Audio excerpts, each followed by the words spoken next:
আসসালামু আলাইকুম। আপনারা সবাই কেমন আছেন? তো আজকে দেখাবো যে খাঁচার মধ্যে কিন্তু বক পাখি লালন পালন করা যায়। তো দেখতে পাচ্ছেন এখানে ২ টা বক পাখির বাচ্চা।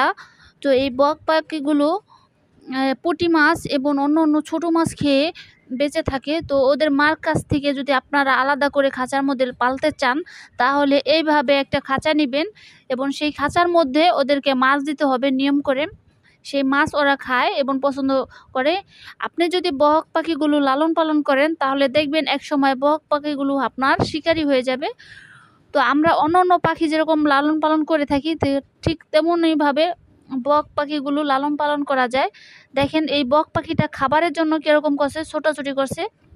মানে হচ্ছে ওই মাছগুলো দেখেছে, মাছ দেখে এরকম ছোটাছুটি করছে, যেহেতু ওকে সবসময় খাওয়া দেওয়া হয় এই সময়টায়। বক পাখি কিন্তু ছোট ছোট মাছ খায়, খাল বা বিলের সেই মাছগুলো ওরা খেতে পছন্দ করে। ওদের মা ওদেরকে খাইয়ে দেয় ধরে ধরে এনে। আর যেহেতু এই বক পাখিটা মা বাবা ছাড়া বড় হয়েছে, তো তার জন্য ওরা মানুষের হাতে খাবারটা খেয়ে বড় হয়েছে। তো এখন মানুষের এই মাছগুলো দেখে ও বেশি খাওয়ানোর জন্য এরকম করতেছে। দেখেন, মনে হচ্ছে যে খাঁচাগুলো ভেঙে বের হয়ে যাবে। কিন্তু আমার অনেক ইচ্ছা ছিল যে বক পাখি পোষা, কিন্তু পোষাটা একটু ঝামেলা। যেরকম হচ্ছে বক পাখিগুলো পুষতে গেলে আমার মুরগিগুলো ওদের ঠোকরাবে, আসতে দেবে না। মানে ওগুলো হচ্ছে অন্য প্রাকৃতিক, মানে অন্য পরিবেশে থাকে, আর এগুলো মুরগির সাথে অ্যাডজাস্ট হবে না আমরা যেখানে রাখি। তো তার জন্য আমার বক পাখিটা পালার ইচ্ছা নাই। তো আপনারা যদি বলেন বক পাখি পালেন খাঁচার মধ্যে, তাহলে আমি চেষ্টা করব, কারণ আমাদের এখানে অনেক বক পাখি আছে এবং বক পাখিগুলো সাদা সাদা। আর এটা হচ্ছে এখন একটুখানি বয়সটা একটু হয়েছে, মানে বাচ্চা থেকে একটুখানি বেশি বয়স হয়েছে। তো তার জন্য এখনও ভালো করে উড়াল দিতে পারে না। তো আশা করা যায় ওই সামনে উড়াল শিখে যাবে। তো আমাদের চক বা যে মাঠ বা বিল বলেন, সেখানে কিন্তু বক পাখির আকাল নাই, সাদা সাদা বক। আমরা যখন চকে যাই তখন ওরা শুধু উড়াল দেয়। আমি একবার একটা ধরেই ফেলেছিলাম, তারপরে আর চেষ্টা করি নাই। তারপর ও আস্তে আস্তে উড়ে চলে গেছে। তো আমাদের এখানে অনেক বক পাখি আছে। তো এই বক পাখিগুলো আমার না, এগুলো হচ্ছে এক ভাইয়ের বক পাখি। তো তারা হয়তো এগুলো এনে পুষতাছে। তো আমার ইচ্ছা আছে দেখি যদি পাই। আর বক পাখির মাংস কিন্তু খায়, খুবই সুস্বাদু। আমি ছোটোবেলায় বক পাখির মাংস খেয়েছিলাম। তো আমরা তখন ছোট ছিলাম, তখন আমরা এই বক পাখিগুলো ধরেছিলাম।